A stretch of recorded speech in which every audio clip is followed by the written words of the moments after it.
Hey, so I've got another quick tip for you today on how to be happy instantly. So before we were talking about how it's really important to direct your questioning of your brain to make it more positive. Obviously, that's what every single self-help book since the dawn of time has talked about. Actually, if you count Marcus Aurelius as the beginning of self-help, and some people put it in the Bible, but let's say that it was Marcus Aurelius.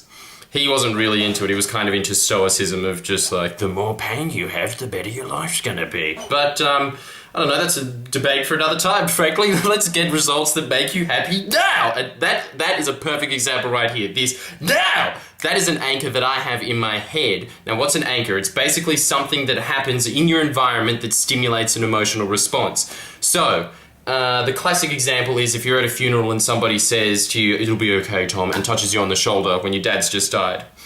In the future, because there was such an emotional impact at that time, if someone taps you on the shoulder in the same area, and you won't even know this consciously, subconsciously your brain just thinks, "Oh, my dad died," and goes back into feeling sad again.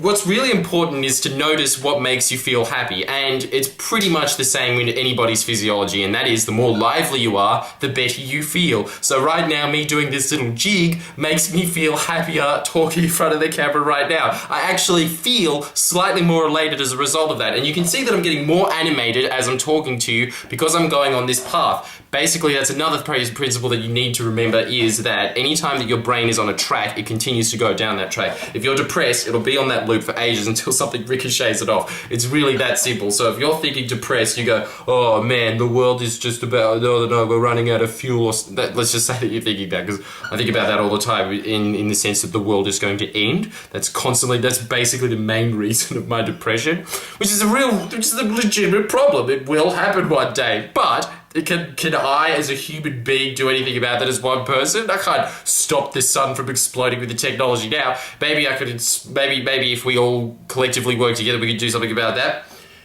Total sidetrack, but see, the brain just starts talking about it because it goes on a loop, doesn't it? And not even a loop, in a linear fashion, but then it starts to talk itself into a loop. So let's just say that it was, that you're thinking about the world fuel ending. Well, that was a perfect example, wasn't it? I started thinking about it, then I started thinking, oh, maybe I can do something if all people get together. But we're all thinking down that line, right? So, if you want to get out of that, the quickest way to do it is to break that pattern, which is what you hear all the time, and two ways to do that. The first one, of course, is asking questions, and the second one is to change your physiology. What is changing your physiology? It's basically a fancy word for being elated, making movements that make you pretend that you're happy. As soon as you start pretending you're happy, you trick your brain. This is how dumb your brain is. You literally trick your brain into thinking that it's happy. It doesn't matter what's happening in its environment around at the time. It could be that there is a car crash in front of you at that moment. I'm not saying that you should do this. There is a time and a place to be sad, but you could technically just go, and you'd feel fine. You would feel fine looking at it because your brain would just look at this stimulation. It'd probably go and hold back because that's what social conditioning has taught us, that if you see a car crash, you're supposed to go, "Oh my God, somebody should call the ambulance." That's a good thing to do, actually, by the way. But you could technically, if you wanted to, which is kind of evil, so don't do it in this situation, do it in other ones that, let's use something that's less extreme than that, such as if you're in a queue waiting at the bank and you're sitting there going, "This sucks. Why do I have to be in a queue? Why can't I be in the front? Why are my banking needs more important than everyone else's?" Which is usually what you're thinking in that situation, isn't it?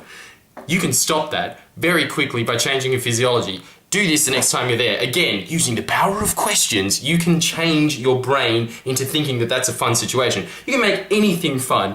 This is the way that you do it at that time. Just very simple questions such as, what would I be looking at? What would I be standing like at the moment if I had just completed an amazing goal of mine? So say that you wanted to, say you want to become a CEO of the bank that you're at right there, for instance. You might not want to do that. I certainly don't, but let's just assume that you do for argument's sake. Just sit there and think, how would I be standing if I was the CEO of this bank? Instantly, your brain would start to think, well, I suppose my shoulders would be up. I'd be breathing more deeply, and I'd probably have a really assured, confident smile on my face. Do it right now. Do exactly those 3 steps, and I can guarantee that you'll have an emotional shift. You're probably sitting there because you're watching YouTube going, yeah, like this, in a slouch position. Why don't we all just sit up for a second, take a deep breath,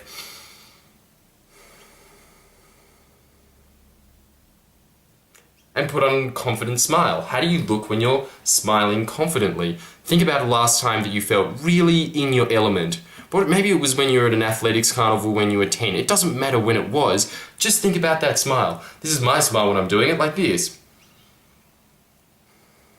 And I feel instantly different. You might have noticed it before. I was feeling incredibly jumpy and all over the place, and right now I feel quite calm and centered as a result of that.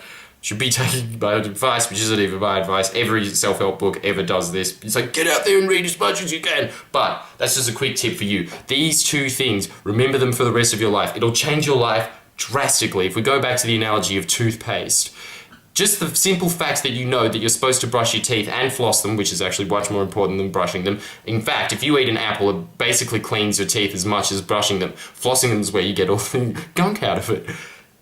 If you learn that you're supposed to floss your teeth and brush them, you have kept your teeth in very good condition for the rest of your life, which has improved it immensely, hasn't it? Because you don't have to go to the dentist, you've obviously don't have rotting teeth in your mouth. Just by those two simple little habits that you've instilled into your brain, you can do exactly the same thing with these in any situation that you feel sad. Basically these days, I don't think I feel sad for longer than maybe 15, 20 minutes at a time. Then I kind of just go because it's so habitual in my brain that eventually it just goes on a loop, because remember this, that pretty much your brain is thinking about 12 things constantly, on loop, over and over again. It's a real shame that most people fill them up with, oh yeah, Jersey Shore, or whatever the hip one is at the moment, but something like that they would be thinking about that on rotation loop.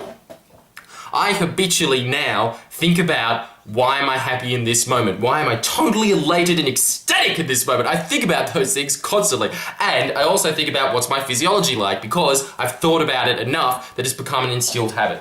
You can do the same thing, and it will change your life immensely. No matter what your goal is, it will definitely be a lot better in the meantime and when you get there, and the chances of getting there, if you're excited and ecstatic and moving through life in a confident and excited manner. So, make sure that you do that. In fact, here's the homework for today. Get up right now and take a walk. Take a 5-minute walk. That's all I ask of you. Get up, stop watching YouTube for 5 minutes, walk outside, and walk as if you've just done the most successful accomplishment of your life. Think back to when you just really felt like a boss. The last time that you felt like that, go out and walk like that for 5 minutes. Come back, notice the difference. Sit there and really think about how different you feel as a result of your stupid, which we all do. We all get into that. In fact, YouTube and all internet is designed to do that. Television, anything is designed to basically sit there and keep you in a stupid, so you're not really experiencing life. Go out there, do that for 5 minutes, come back, just consciously think about it. That's all I ask of you. It'll take you maybe 10 minutes, probably even 7 if you're going to be really realistic about it. But a conservative estimate, 10 minutes of your life. Oh, sorry to ask for that, but the thing is that will improve your life drastically. Go do it now.